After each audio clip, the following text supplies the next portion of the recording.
Well, I would say that this is perhaps, from the UNICEF perspective, one of the greatest rights and the most important rights. All rights are equal rights, but yet still the question of identity, the right to an identity, I would say is key for every child, every citizen of a country. To become a full-fledged citizen, you will need to have an identity card. And so birth registration in and of itself is sort of that first step. And so I would have to argue that that is perhaps a very important right in a child's life.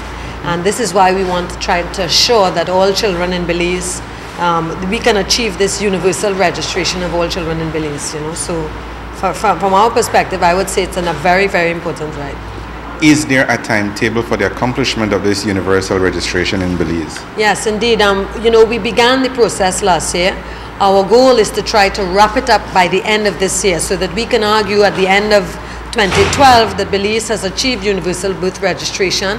And what that means in the context of Belize is really trying to close the gap for late registrations of children between the age of 0 and 18 years old.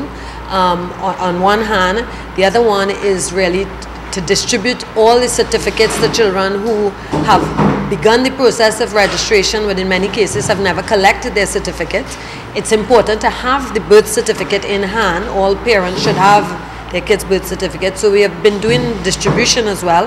And then we are registering new births. So as I said, in the last few months, we have done quite well with that aspect because we have actually registered some 9,000 in 3 districts only.